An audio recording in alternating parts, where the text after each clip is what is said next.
Hi students, இந்த வீடியோவில் நம்ம conversion of CFG and CNF தான் பார்க்க போகிறோம். ஒரு context free grammar எப்படி வந்து Chomsky normal formக்கு வந்து கன்வெர்ட் பண்ணுறது அப்படிங்கிறத பார்ப்போம்.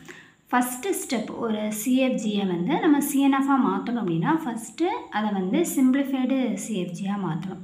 நம்ம ஆல்ரெடி அதான் பார்த்துருக்கோம். சிம்பிளிஃபிகேஷன் ஆஃப் CFGனா எதெல்லாம் எலிமினேட் பண்ணணும்? Epsilon production, unit production and useless symbols இது எல்லாத்தையுமே நம்ம வந்து அதுலேருந்து எலிமினேட் பண்ணிட்டோம் அப்படின்னா நமக்கு சிம்பிளிஃபிகேஷன் ஆஃப் CFG கிடச்சிடும். அதுக்கப்புறம் என்ன பண்ணோம் அப்படின்னா அந்த ப்ரொடக்ஷனில் லென்த்து வந்து greater than or equal to 2 இருக்கிற மாதிரி இருக்கக்கூடிய ப்ரொடக்ஷனில் இருக்கக்கூடிய டெர்மினலுக்கு ஒரு நியூ வேரியபிளை இன்ட்ரடியூஸ் பண்ணணும். ஃபஸ்ட்டு CFGயை சிம்பிளிஃபை பண்ணணும். நெக்ஸ்ட்டு ஸ்டெப் என்ன பண்ணணும்?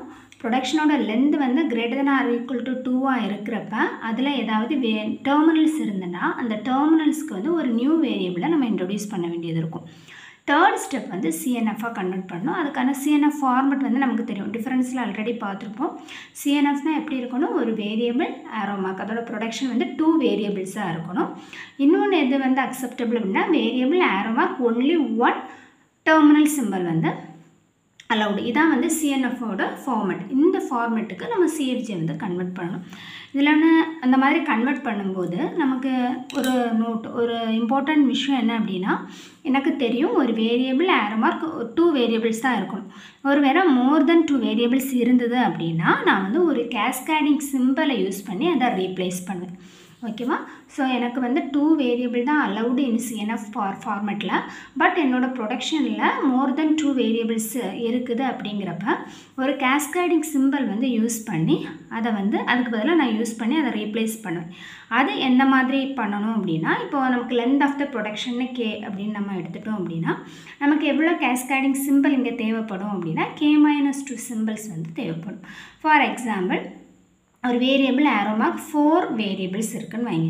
ஸோ அதோட லென்த்து வந்து 4. இப்போ 4 - 2 அப்படிங்கிறப்ப நமக்கு 2 கேஸ்கேடிங் வேரியபிள்ஸ்னால் ஒன்றும் இல்லை, ஒரு நியூ வேரியபிள் இன்ட்ரடியூஸ் பண்ணி அதுக்கு பதிலாக நம்ம ரீப்ளேஸ் பண்ணி ஒன்லி 2 வேரியபிள்ஸ் இருக்கிற மாதிரியான அந்த CNF ஃபார்மெட்டில் CFGயை வந்து கன்வெர்ட் பண்ணும்.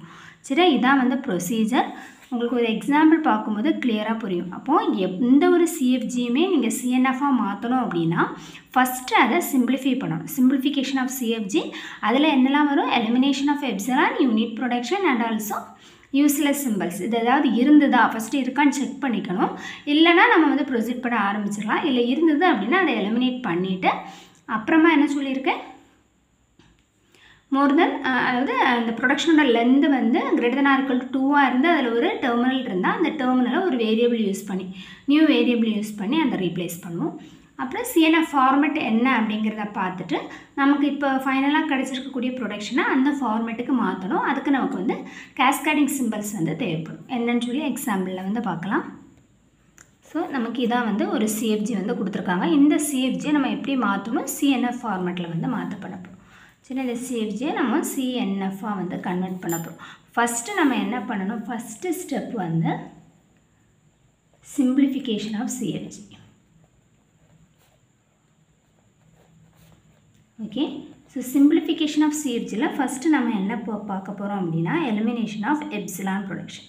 ஸோ நமக்கு CFGயில் செக் பண்ணிக்கணும் எப்சிலான் இருந்தது அப்படின்னா ஃபஸ்ட்டு அதை வந்து எலிமினேட் பண்ணிக்கணும். So elimination of epsilon production. So இதுக்கு ரூல் ஞாபகம் வரணும். என்ன பண்ணணும்? டைரக்ட் எப்சிலான் என்ன இருக்குது, இன்டைரக்ட் எப்சிலான் என்ன இருக்குது அப்படிங்கிறத வந்து பார்த்துட்டு நம்ம என்ன பண்ணுவோம்? ஸோ அதுக்கு நல்லபிள் சிம்பிள்ஸ் என்னெல்லாம்னு எழுதிட்டு அந்த நல்லபிள் சிம்பிள்ஸை எப்சிலான் இருந்தால் என்ன வரும், இல்லைன்னா என்ன வரும் அப்படின்னு சொல்லி ரீப்ளேஸ் பண்ணுவோம். கரெக்டாக? ஸோ இப்போ டைரக்ட் எப்சிலான் ப்ரொடக்ஷன் இங்கே என்னெல்லாம் இருக்குது? டைரக்ட் எப்சிலான் அப்படின்னா எஸ்ஸுக்கு இல்லை ஏக்கு வந்து டைரெக்டாக எப்சிலான் இருக்குது. சரி, அப்போ டைரெக்டாக ஏக்கு எப்சிலான் இருக்குது. இன்டைரக்ட் எப்சிலான் சிம்பிள்ஸ் ஏதாவது இருக்கா அப்படின்னு பார்த்தோன்னா இல்லை, இங்கே எதுக்குமே ஏ அப்படிங்கிறது வரல. சரி, ஃபுல்லுமே இருக்கணும்ல. இப்போ ஏ அப்படிங்கிறது நம்ம இங்கே டைரக்ட்னு எடுத்துட்டோம். அதே மாதிரி இங்கே எல்லாமே நல்லபிள் சிம்பிள்ஸாக இருந்தால் ரைட் ஹேண்ட் சைடில் எல்லாமே நல்லபிள் சிம்பிள்ஸ் அப்படின்னா லெஃப்ட் ஹேண்ட் சைடு ஆல்சோவே நல்லபிள். பட் இங்கே அந்த மாதிரி காம்பினேஷனில் நமக்கு எதுவுமே இல்லை. சரி, அப்போ இன்டைரக்டில் இங்கே எதுவுமே இல்லை. அப்போ நல்லபிள் சிம்பிள்ஸ் நமக்கு என்னெல்லாம் இருக்குது? ஒன்லி ஏ மட்டும்தான் நல்லபிள் சிம்பிள். சரி, அப்போது நம்ம வந்து இதை வந்து எப்படி மாற்றிக்கலாம்? ஸோ எஸ் அப்படிங்கிற ப்ரொடக்ஷனில் இந்த மாதிரி நமக்கு இருக்குது. அப்போ நமக்கு எது நல்லபிள்? ஏ தான் நல்லபிள். சரியா? ஸோ ஏ தான் நல்லபிள். அப்போ எப்படி மாற்றிக்கலாம்? ஏ எப்சிலானாக இருந்தால் என்ன வரும், இல்லைன்னா என்ன வரும் அப்படிங்கிறது நம்ம மாற்றி எழுதிக்க போகிறோம். சரி, அங்கே ஏ தான் டார்கெட். ஸோ ஏ எப்சிலானாக இருந்தால் என்ன, இல்லைன்னா என்ன. So S arrow mark. இப்போ ஏ எப்சிலான் அப்படின்னா ஒன்லி என்ன தான் வரும், ஏ மட்டும் தான் வரும். இல்லை ஏ எப்சிலான் இல்லைன்னா அதை அப்படியே எழுதிக்கலாம். ஸோ அடுத்தது என்னது அடிஷ்னலாக ப்ரொடக்ஷன் கொடுத்துருக்காங்களோ அதை அப்படியே எழுதிக்கலாம். கிளியர். ஸோ அடுத்த ப்ரொடக்ஷன் என்ன நமக்கு, ஏ ஆரோ மார்க் ஏ. ஸோ எப்சிலான் எழுதக்கூடாது. சரி, எப்சிலான் தான் எலிமினேட் பண்ண போகிறோம். அப்போ எப்சிலான் எழுதக்கூடாது. இது ஸோ இதான் வந்து ப்ரொடக்ஷன். பட் நம்ம அதை மாற்றி எழுதும்போது எப்சிலான் இல்லாமல் எழுதும். ஓகே, இதில் 2 ஏ இருக்குது. சரி, அப்போது ஒரு ஏ எப்சிலானாக இருந்தால் என்ன வரும், இன்னொரு ஏ எப்சிலானாக இருந்தால் அந்த மாதிரி எழுதணும். அப்போ ஏ ஆரோ மார்க். இப்போது இந்த 2 ஏல ஒரு ஏ எப்சிலான் அப்படின்னா என்ன வரும், ஏன்னு வரும். இந்த எப்சிலான் இருந்தாலும் ஏ தான் வரும். அப்போ சேமாக ப்ரொடக்ஷன் இருந்தால் நம்ம 1 டைம் எழுதினா போதும். இப்போ இந்த 2 ஏயுமே எப்சிலான் அப்படின்னா ஒன்லி இந்த சிங்கிள் ஏ மட்டும் வரும். இப்போ இந்த 2 ஏயுமே எப்சிலான் இல்லை அப்படின்னா அந்த ப்ரொடக்ஷனை அப்படியே எழுதணும். சரி, இங்கே எப்சிலான் இருக்குது. பட் நமக்கு அதுதான் எலிமினேட் பண்ண போகிறோம். அப்போ அதை எழுதக்கூடாது. சரி, என்ன கொடுத்தோம்னா நமக்கு என்னெல்லாம் நல்லபிள் சிம்பிள்ஸ் இருக்கோ அது வரக்கூடிய ப்ரொடக்ஷன் வந்தது அப்படின்னா அதுக்கு அந்த எப்சிலான் இருந்தால் என்ன வரும், இல்லைன்னா என்ன வரும் அப்படிங்கிற பாசிபிலிட்டியில் நம்ம வந்து ப்ரொடக்ஷன் வந்து ஸ்ப்ளிட் பண்ணி எழுதிக்கிறோம். கிளியர். ஸோ அடுத்தது என்ன இருக்குது, பி ஆரோ மார்க் பிபிசி. இது அதே மாதிரி தான் வரும். எந்த ஒரு சேஞ்சும் கிடையாது. ஆனால் இங்கே ஏஏ இல்லை. நல்லபிள் சிம்பிள்ஸ் காம்பினேஷனில் எந்த ஒரு ப்ரொடக்ஷனும் இல்லை. அதனால் அதை அப்படியே எழுதிக்கலாம். ஃபைனலாக சிபி. சரி, அப்போ ஃபைனலாக இது நமக்கு கிடைச்ச ப்ரொடக்ஷன். இதை எப்படி மாற்றிக்கிறோம், இது சரி. ஸோ இப்போ நான் செகண்ட் ஸ்டெப் என்னது, நமக்கு எப்சிலான் ப்ரொடக்ஷன் முடிஞ்சது. அடுத்தது எலிமினேஷன் ஆஃப் யூனிட் ப்ரொடக்ஷன். சரியா. ஸோ யூனிட் ப்ரொடக்ஷன்னாலே நமக்கு என்ன ஞாபகம் வரணும், ஃபஸ்ட்டு யூனிட் பேர் என்னெல்லாம் ஃபைன் பண்ணணும். பேசிக்ஸில் இண்டெக்ஷனில் யூனிட் பேர் ஃபைன் பண்ணிவிட்டு அதுக்கான ப்ரொடக்ஷன் எழுதப்போம். ஸோ இங்கே வந்து யூனிட் ப்ரொடக்ஷன் என்ன இருக்குது, யூனிட் ப்ரொடக்ஷன் எப்படி எழுதுவோம், ஃபஸ்ட்டு யூனிட் பேர் வந்து ஃபைன் பண்ணிக்கலாம். ஸோ யூனிட் பேரில் நம்ம 2 சொல்லியிருக்கோம். ஒன்று பேசிக்ஸ், இன்னொன்று இண்டெக்ஷன். இப்போ பேசிக்ஸில் என்ன இருக்குது, நமக்கு என்னெல்லாம் வேரியபிள் இருக்கோ அதை யூஸ் பண்ணி பேர் வந்து ஃபார்ம் பண்ணிக்கும். என்னென்ன வேரியபிள், என்னெல்லாம் கேபிட்டல் லெட்டரில் இருக்குது. ஃபஸ்ட்டு வந்து எஸ்எஸ். அப்போ எஸ்எஸ் அப்படிங்கிறது ஒரு யூனிட் பேர். அப்புறம் நமக்கு ஏஏ இருக்குது, ஏஏ யூனிட் பேர். அப்புறமா பிபி இருக்குது, பிபி. ஸோ என்னெல்லாம் வேரியபிள் நம்மளோட சிஎஃப்ஜியில் இருக்கோ அதெல்லாம் 2 தடவை எழுதி ஒரு பேர் வந்து மேக் பண்ணிப்போம். அடுத்தது என்ன பார்ப்போம், எஸ்ஸுக்கு ஏதாவது யூனிட் ப்ரொடக்ஷன் வந்து இருக்கா அப்படின்னு பார்க்குறோம். So S arrow mark unit production இருக்கா, இல்லை. ஏக்கு யூனிட் ப்ரொடக்ஷன் இங்கே இருக்குல்ல. ஸோ ஏக்கு இல்லை, எஸ்ஸுக்கு இல்லை. ஏக்கு யூனிட் ப்ரொடக்ஷன் இருக்கா, இல்லை. பிக்கு யூனிட் ப்ரொடக்ஷன் இருக்கா, இல்லை. பட் யாருக்கு யூனிட் ப்ரொடக்ஷன் இருக்குது, சிக்கு பி அப்படிங்கிற யூனிட் ப்ரொடக்ஷன் இருக்குது. ஸோ அந்த மாதிரி இருந்தது அப்படின்னா, ஸோ இதில் எதுவுமே யூனிட் ப்ரொடக்ஷன் இல்லை. அப்போ இண்டக்ஷனில் எதுவும் வராது. பட் இங்கே சிக்கு பி அப்படிங்கிற யூனிட் ப்ரொடக்ஷன் இருக்கனால நம்ம இதை எப்படி எழுதிக்கலாம், C B also a unit production. சரியா. சிக்கு பி அப்படிங்கிற யூனிட் ப்ரொடக்ஷன் இருக்கனால C comma B also a unit production. சரி, அகெயின் பிக்கு வந்து செக் பண்ணுவோம். பிக்கு யூனிட் ப்ரொடக்ஷன் இருக்கா, இல்லை. அப்போ இவ்வளோ தான். ஸோ அப்போ நமக்கு என்னெல்லாம் யூனிட் பேர் வந்திருக்கோ அதெல்லாம் வந்து எழுதிட்டு அதுக்கு என்ன ப்ரொடக்ஷன் வரும் அப்படிங்கிறத எழுதிக்கலாம். அப்போ நமக்கு என்னெல்லாம் யூனிட் பேர் கிடச்சிருக்குங்க, S comma S, A comma A, B comma B, C comma C, ஃபைனலாக சி கமா பி. சரி, இண்டக்ஷனில் இதுக்கு எதுக்குமே கிடைக்கல. ஏன்னா எஸ்ஸுக்கு யூனிட் ப்ரொடக்ஷன் இல்லை, ஏக்கு இல்லை, பிக்கு இல்லை, ஒன்லி சிக்கு மட்டும்தான் இருக்குது. அப்போ அது என்ன வேரியபிள் வருதோ அது 2ஐயும் ஒரு பேராக மேக் பண்ணி அதையும் யூனிட் பேராக எடுத்துக்கிறோம். சரி, இனி இதுக்கான ப்ரொடக்ஷன் நான் எப்படி எழுதணும்னு சொல்லியிருக்கேன், ஃபஸ்ட்டு உள்ளது ஆரோ மார்க். சரி, இப்போ யூனிட் பேருக்கான ப்ரொடக்ஷன் எழுதணும். இப்போ எஸ் ஆரோ மார்க், எஸ்ஸில் இருக்கக்கூடிய நான் யூனிட் ப்ரொடக்ஷன் இல்லாமல் எஸ்ஸில் என்னெல்லாம் இருக்கோ அதெல்லாம் இங்கே எழுதணும். சரி, அப்போ நம்ம எஸ்ஸில் என்னெல்லாம் இருக்குது, ஏஏ ஏபிபி. அதனால தான் ஏஏ ஏ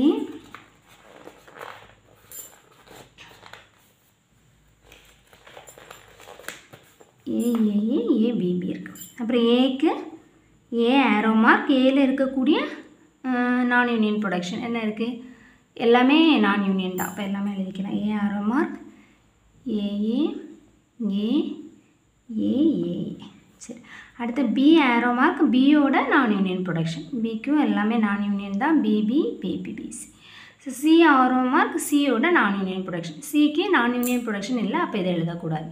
தென் சி ஆரோ மார்க் பியோட நான் யூனியன் ப்ரொடக்ஷன் என்னதான் வரும் சி எழுதக்கூடாது then again C arrow mark இந்த பியோட நான் யூனியன் ப்ரொடக்ஷன் ஸோ பிக்கு என்ன தான் வரும் பிபி பிபிசி இப்போ ஃபைனலாக நமக்கு இப்போ எலிமினேஷன் ஆஃப் யூனிட் ப்ரொடக்ஷனுக்கு அப்புறமா என்னெல்லாம் கிடச்சிருக்கு அப்படின்னு பார்த்தோம் அப்படின்னா நம்மளோட CFG S arrow mark AAA ABBB ABB அப்புறம் A arrow mark AA A capital AA then B arrow mark BB BBC ஃபைனலாக சி ஆரோ மார்க் பியோட non union production BBBC clear so இப்போ வந்து எலிமினேஷன் ஆஃப் யூனிட் ப்ரொடக்ஷனுக்கு அப்புறமா நமக்கு இந்த மாதிரி கிடச்சிருக்கு சரியா கிளியர் ஸோ இனி அடுத்தது என்ன பார்க்கணுமோ யூஸ்லெஸ் சிம்பிள்ஸ் ஏதாவது இருந்தால் அதை வந்து ரிமூவ் பண்ண பார்க்கணும் யூஸ்லெஸில் 2 இருக்குது ஸோ இது வந்து after elimination of unit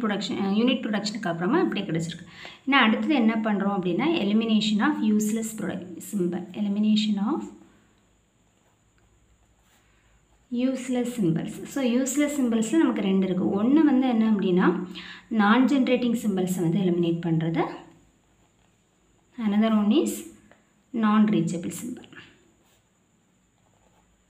okay so ஒன்று நான் ஜென்ரேட்டிங் சிம்பிளை எலிமினேட் பண்ணுறது இன்னொன்று நான் ரீச்சபிள் ஸோ நான் ஜென்ரேட்டிங் சிம்பிளுக்கு ஃபஸ்ட்டு என்ன ஃபைன் பண்ணுவோம் எதெல்லாம் ஜெனரேட்டிங் சிம்பிள்னு ஃபைன் பண்ணுவோம் எதெல்லாம் ஜென்ரேட்டிங் சிம்பிள் எதெல்லாம் டெர்மினலோ அது எல்லாமே கிவன் சேவ்ஜில் எதெல்லாம் டெர்மினலோ அது எல்லாமே ஜென்ரேட்டிங் சிம்பிள் இன்னொன்று வந்து என்ன பார்ப்போம் அப்படின்னா இப்போ ஒரு வேரியபிளோட ரைட் ஹேண்ட் சைடில் இருக்கிறது எல்லாமே டெர்மினலாக இருந்தால் அந்த லெஃப்ட் ஹேண்ட் சைடில் இருக்கக்கூடிய அந்த வேரியபிளும் என்ன தான் நமக்கு ஜென்ரேட்டிங் சிம்பிள் தான் இப்போ ஃபஸ்ட்டு ஜென்ரேட்டிங் சிம்பிள் என்னெல்லாம் எழுதிக்கலாம் ஃபஸ்ட்டு என்னெல்லாம் டெர்மினல்ஸ் இருக்குது அது எல்லாமே எழுதலாம் small letter so capital letter தவிர என்னெல்லாம் இருக்கோ அதெல்லாம் டெர்மினல் ஸோ ஏபி ஸோ ஏ கம்மா பி வந்து டெர்மினல் இங்கே இருக்கக்கூடிய சி ரெண்டுமே கேப்ஸு ஸோ ஏபி வந்து டெர்மினல் இனி அந்த எல்லாமே டெர்மினல் ஸ்ட்ரிங்கை ஜென்ரேட் பண்ண மாதிரி ஏதாவது வேரியபிள் இருக்கான்னு பார்க்கலாம் இங்கே எஸ்ஸுக்கு பார்த்தோம் அப்படின்னா ஏ இருக்குது சரியா ஏக்கு வந்து ஏ சப்ஸ்டியூட் பண்ணலாம் அதே மாதிரி பிபிக்குன்னா வராது அப்போது ஏதாவது ஒன்று இந்த ப்ரொடக்ஷனில் ஏதாவது ஒன்று வந்து ஸ்ட்ரிங்கை ஜென்ரேட் பண்ணுற மாதிரி இருக்குது அதாவது ஃபுல்லாக டெர்மினல் காம்பினேஷனில் இருக்குது அப்படின்னா அதோட லெஃப்ட் ஹேண்ட் சைடில் இருக்கிறதும் நம்ம வந்து ஜென்ரேட்டிங் சிம்பிள் தான் அப்போ இங்கே பார்த்தோம் அப்படின்னா ஏபி ஆல்ரெடி நமக்கு ஜென்ரேட்டிங் சிம்பிள் ஸோ இங்கே ஏ மட்டும் தான் இருக்குது அப்போ இது ஜென்ரேட்டிங் சிம்பிள் அப்படின்னால நிறைய ப்ரொடக்ஷன் இருக்கும் ஒரு இதில் தானே அதில் ஏதாவது ஒன்று அப்படி இருந்தாலும் சரி ஒன்றில் இருக்கக்கூடிய எல்லாமே இருக்கும் இப்போ இந்த ப்ரொடக்ஷன் எடுத்தோம்னா இது ரெண்டுமே ஸ்மால் லெட்டரில் இருக்கணும் இங்கே எடுத்தோம்னா இந்த 3மே ஸ்மால் லெட்டரில் இருக்கணும் ஸோ அந்த மாதிரி இருக்கணும் இல்லைனா சப்ஸ்டியூட் பண்ணும்போது அந்த மாதிரி கிடைக்கணும் ஸோ அந்த மாதிரி ஒரு ஸ்ட்ரிங்கை ஃபார்ம் பண்ணக்கூடிய கேப்பபிலிட்டி அந்த வேரியபிளுக்கு இருந்தது அப்படின்னா அந்த variable also a generating simple அப்போ இங்கே இந்த எஸ்ஸும் ஜென்ரேட்டிங் சிம்பிள் அப்புறமா அந்த ஏல பார்த்தோம் அப்படின்னா இங்கே ஒரு சிங்கிள் ஏ இருக்கா இப்போ A also a generating symbol so அடுத்த பி பார்த்தோம் அப்படின்னா இங்கே பிபி இருக்குது பிபிசி இருக்குது இந்த மாதிரி இதில் வந்து டெர்மினல் ஃபுல்லாக டெர்மினலாகவே இல்லைல்ல இங்கே ஒரு வேரியபிள் வந்துருச்சு இங்கே ஒரு வேரியபிள் வந்துருச்சு இந்த மாதிரி இருந்தால் திருப்பி அந்த வேரியபிளில் என்ன இருக்குதுன்னு பார்க்கணும் இங்கே பின்னா ஆல்ரெடி இதே தான் வரும் சிக்கு சப்ஸ்டியூட் பண்ணி பார்த்தா ஃபுல்லாக டெர்மினல் ஆகுதா அப்படின்னு செக் பண்ணணும் இங்கே செக் பண்ணி பார்த்தோம் அப்படின்னா அகெயின் இதே காம்பினேஷன் தான் இருக்குது சிக்கு டெர்மினல் அப்படிங்கிற ஒரு ப்ரொடக்ஷனே இல்லை அப்போ நம்ம என்ன பார்த்தாலும் இந்த பியால் ஒரு டெர்மினல் ஒரு ஸ்ட்ரிங்கை ஜென்ரேட் பண்ண முடியாது ஸோ அப்படிங்கிறப்ப இந்த பி ஸோ இவ்வளோ தான் வந்து நமக்கு ஜென்ரேட்டிங் சிம்பிள் அப்போ ரிமைனிங் என்னெல்லாம் இருக்கோ அதெல்லாமே நான் ஜென்ரேட்டிங் இப்போ நான் ஜென்ரேட்டிங் சிம்பிள்ஸ் இங்கே என்னெல்லாம் இருக்குது ஏபிஎஸ்ஐயை தவிர பிசி ரெண்டாலையுமே ஒரு ஸ்ட்ரிங்கை ஜென்ரேட் பண்ண முடியாது ஸோ இது ரெண்டுமே நம்ம வந்து நான் ஜென்ரேட்டிங் சிம்பிள்ஸ் அப்போ நம்ம இங்கே என்ன பண்ணிக்கலாம் நான் ஜென்ரேட்டிங் சிம்பிளை எலிமினேட் பண்ணி ப்ரொடக்ஷன் வந்து எழுதிக்கலாம் ஸோ நான் பிசி வர்ற மாதிரி இருக்கக்கூடிய ப்ரொடக்ஷன்லாம் ரிமூவ் பண்ணி எழுத போகிறோம் இப்போ ஃபஸ்ட்டு எஸ்ஸில் ஏ எழுதிக்கலாம் ஏஏ எழுதிக்கலாம் ரெண்டுமே பட் அடுத்த ப்ரொடக்ஷன் பார்த்தோம் அப்படின்னா ஏபிபி இருக்குது பி நமக்கு நான் ஜென்ரேட்டிங் சிம்பிள் அப்போ அந்த ப்ரொடக்ஷனை எழுதக்கூடாது தென் அகெயின் ஏ ஸோ ஏக்கு என்ன இருக்குது ஏஏ எல்லாமே ஏஏ காம்பினேஷன் அப்போ எல்லாமே எழுதிக்கலாம் ஏஏ ஏஏஏ கேபிட்டல் தென் பியும் சியும் நமக்கு நான் ஜென்ரேட்டிங் சிம்பிள் அப்போ அது ரெண்டுமே நமக்கு எழுதக்கூடாது ஃபைனலாக இது ரெண்டும் தான் எழுதணும் சரி பிசி காம்பினேஷனில் என்னெல்லாம் வருதோ அந்த ப்ரொடக்ஷன் எதுவுமே நம்ம எழுதக்கூடாது இப்போ ஆஃப்டர் நான் ஜென்ரேட்டிங் சிம்பிளை எலிமினேட் பண்ண அப்புறமா இங்கே கிடைக்குது. இனி நான் ரீச்சபிள் சிம்பிள். ஸோ நான் ரீச்சபிளுக்கு சிம்பிளுக்கு ஃபஸ்ட்டு ரீச்சபிள் சிம்பிள் என்ன அப்படின்னு பார்க்கணும். ஸோ ரீச்சபிள் சிம்பிள் பேசிஸ் படி பார்த்தோம் அப்படின்னா ஸ்டார்டிங் சிம்பிள் வந்து ரீச்சபிள் சிம்பிள். இப்போ ஸ்டார்டிங் சிம்பிள் நமக்கு இங்கே என்னது எப்போவுமே ஃபைனலாக கிடைக்க ஆன்சரில் இருந்தால் அடுத்தது வந்து டெரைவ் பண்ணணும். ஸ்டார்டிங்கில் நமக்கு கிவன் டேட்டாவில் கொடுத்துருக்கதை வச்சு சிஎஃப்ஜி வந்து ஃபைன் பண்ணக்கூடாது. ஸ்டெப் பை ஸ்டெப்பாக நான் எலிமினேட் பண்ணிகிட்டே வரும்போது எனக்கு ஃபைனல் சிஎஃப்ஜி ஒன்று கிடைக்குதுல்ல, அதை தான் நான் எடுத்து நெக்ஸ்ட்டு வந்து ப்ராசஸ் பண்ணிகிட்டே இருக்கணும். ஓகேவா? ஃபைனலாக எனக்கு இதான் கிடச்சிருக்கு சிஎஃப்ஜி. இனி இதில் வந்து ஸ்டார்ட் சிம்பிள் என்னது எஸ். ஸோ அது ரீச்சபிள். எஸ்ஸோட லெஃப்ட் ஹேண்ட் சைடில் என்னெல்லாம் ரைட் ஹேண்ட் சைடில் என்னெல்லாம் இருக்கோ அது எல்லாமே ரீச்சபிள் தான் இண்டெக்ஷன் படி. இப்போ என்னெல்லாம் வேரியபிள் இருக்குது? ஏ தான். வேரியபிள் மட்டும்தான் பார்க்கணும். அப்போ ஏயும் ரீச்சபிள். இப்போ இதெல்லாம் நான் ரீச்சபிள், இங்கே நான் ரீச்சபிள்னு ஒன்றே இல்லை. ஏன்னா எல்லாமே ஏ காம்பினேஷனில் தான் இருக்குது. இப்போ இங்கே எதுவுமே நான் ரீச்சபிள் சிம்பிள் எதுவுமே இல்லை, நான் ரீச்சபிள் சிம்பிள் இல்லை. இப்போ ஃபைனலாக நம்ம இந்த சிஎஃப்ஜியை தான் எதாவது மாற்ற போகிறோம், சிஎன்எஃபாக மாற்ற போகிறோம். ஸோ இதை மாற்றுறதுக்கு முன்னாடி இப்போ நான் சிம்பிளிஃபை பண்ணிவிட்டேன். சிம்பிளிஃபை பண்ண அப்புறமா செகண்ட் ஸ்டெப் என்ன சொன்னேன்? ஒரு நியூ வேரியபிளை இன்ட்ரடியூஸ் பண்ணணும். எதுக்கு இன்ட்ரடியூஸ் பண்ணணும்? நியூ வேரியபிளை இன்ட்ரடியூஸ் பண்ண போகிறேன். நியூ வேரியபிள் இன்ட்ரொடக்ஷன் எங்கே இன்ட்ரடக்ஷன் பண்ணோம் அப்படின்னா, எந்த இடத்துல வந்து நமக்கு சிஎன்எஃப் வந்து வேரியபிள் தான். ஸோ எந்த இடத்துல ப்ரொடக்ஷனோட லென்த்து வந்து greater than or equal to 2 இருக்கோ அந்த இடத்துல ஒரு டெர்மினல் இருந்தது அப்படின்னா அந்த டெர்மினலுக்கு பதிலாக நான் ஒரு வேரியபிளை ரீப்ளேஸ் பண்ணணும். ஒரு நியூ வேரியபிள் இன்ட்ரோடக்ஸ் பண்ணுறேன். எங்கே இன்ட்ரடியூஸ் பண்ணணும் அந்த வேரியபிளை அப்படின்னு பார்த்தோன்னா, எங்கே எதோட ப்ரொடக்ஷனோட லென்த்து வந்து greater than or equal to 2 இருக்கோ அங்கே ஒரு டெர்மினல் இருந்தது அப்படின்னா அந்த டெர்மினலுக்கு பதிலாக ஒரு வேரியபிளை நான் இன்ட்ரடியூஸ் பண்ண போகிறேன். கிளியர்? ஸோ இங்கே பார்த்தோம் அப்படின்னா இந்த இடத்துல எஸ்ஸுக்கு ஃபஸ்ட் ஒன் ஓகே, ஏ மட்டும்தான். ஆனால் செகண்ட் பார்த்தோம் அப்படின்னா ஏஏ லென்த் என்னது 2. அப்போ இதில் ஒரு டெர்மினல் இருக்குது. என்ன இருக்குது? சுமாலி. அப்போ இதுக்கு பதிலாக நான் ஒரு நியூ வேரியபிளை போடுறேன். ஸோ நான் வீணே எடுத்துக்கிறேன், வேரியபிளை வீணு எடுத்துக்கிறேன். சரியா? ஓகே. ஸோ இந்த மாதிரி இப்போ ஏக்கு பதிலாக அப்போது அடுத்தது ஏல இங்கே லென்த் எவ்வளவு 2. அப்போ இங்கேயும் இந்த சுமாலிக்கு பதிலாக என்ன போடுறேன்? வி போடுறேன். ஸோ சிங்கிள் லென்த்து வந்து 1 இருந்தால் ஒன்றும் பண்ண வேண்டாம், அப்படியே எழுதிக்கலாம். Length greater than or equal to 2 இருக்கும்போது மட்டும்தான் ரீப்ளேஸ் பண்ணும். சரி, அப்போ இந்த இடத்துல என்ன இருக்குது? எனக்கு ஏ கேபிட்டல் ஏ வந்து 2 டைம்ஸ் இருக்குது. இப்போ நியூ வேரியபிள் இன்ட்ரடியூஸ் பண்ணும்போது நம்ம என்ன பண்ணணும்? So length greater than or equal to 2 தான். அப்போ அந்த இடத்துலையும் வி. ஸோ இங்கே என்ன பண்ணியிருக்கேன்? எங்கெல்லாம் length greater than or equal to 2 வருதோ அங்கே இருக்கக்கூடிய ஏ அப்படிங்கிற டெர்மினலுக்கு வி அப்படிங்கிற ஒரு வேரியபிளை ரீப்ளேஸ் பண்ணியிருக்கேன். சரி, இந்த கான்செப்ட் தான் நடந்திருக்கு. இதை பண்ணணும். அப்புறம் தேர்ட் ஸ்டெப்பில் நமக்கு சிஎன்எஃப் ஃபார்மேட்டில் கொண்டு வரணும். சிஎன்எஃப் ஃபார்மேட் என்னது? Variable arrow mark variable or variable arrow mark only one terminal. So இந்த மாதிரி இருக்கா அப்படிங்கிறத பார்க்கணும். நம்ம ஃபைனலாக கிடச்சிருக்கக்கூடிய சிஎஃப்ஜி ஃபஸ்ட்டு பார்த்தோம் அப்படின்னா எஸ் ஆரோ மார்க் ஏ அப்படிங்கிற ஒரு டெர்மினல். அப்போ இது ஓகே, இந்த கேட்டகரியில் இருக்குது. அடுத்தது 2 வேரியபிள், அப்போ இதுவும் ஓகே. சரியா? அடுத்தது ஏ எடுத்தோம் அப்படின்னா விஏ இருக்குது. அப்போ விஏ ஓகே, 2 வேரியபிள்ஸ். அடுத்தது ஏ ஒன்லி ஒன் டெர்மினல் ஓகே. அடுத்து வந்து பார்த்தோம் அப்படின்னா விஏஏ அப்படிங்கிற ஒரு 3 வேரியபிள் இருக்குது.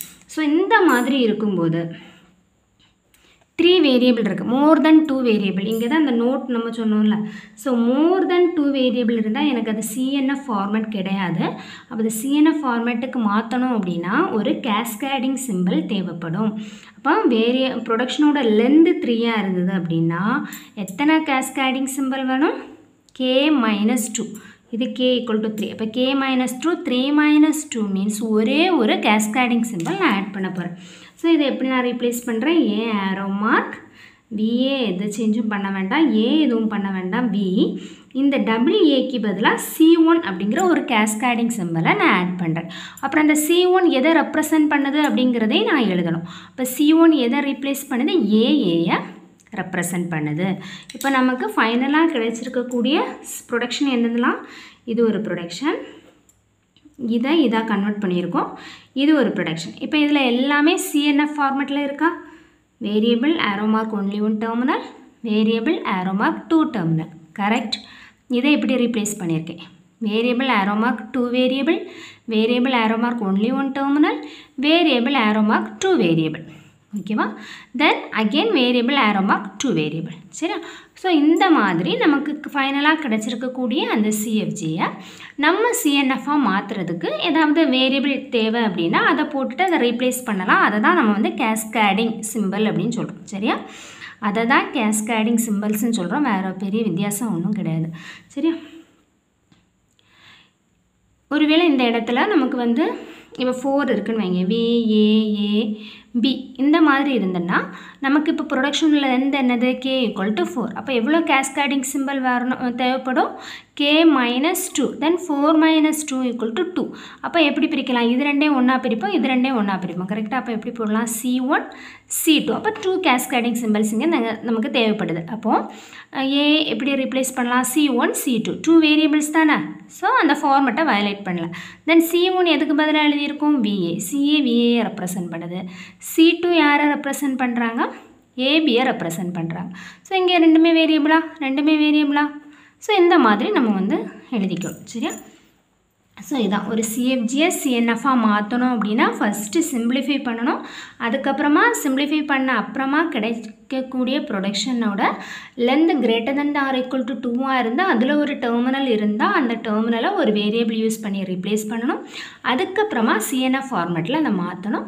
அதுக்கு லென்த் வந்து மோர் தென் 2 வரை நமக்கு அலௌடு தான். 2 வேரியபிள் வரை அலௌடு. ஸோ மோர் தென் 2 வேரியபிள் இருக்கும்போது வேரியபிள்னு இல்லை, அந்த ப்ரொடக்ஷனோட லென்த்தே மோர் தென் 2 இருக்கும்போது கேஸ்கேடிங் சிம்பிள் யூஸ் பண்ணி அதை ரீப்ளேஸ் பண்ணணும். ஓகேப்பா? ஃபைனலாக கிடைச்சி நம்மளோட சிஎன்எஃப் ஒரு சிஎஃப்ஜியை சிஎன்எஃபாக மாற்றும்போது என்ன கிடச்சிருக்கு? S arrow mark only one terminal 2 variables, A arrow mark 2 variable only one terminal 2 variable, again one variable arrow mark 2 variable. சரி, இப்போ ஃபைனலாக கிடைக்கக்கூடிய Chomsky normal form இதான். Clear? Thank you.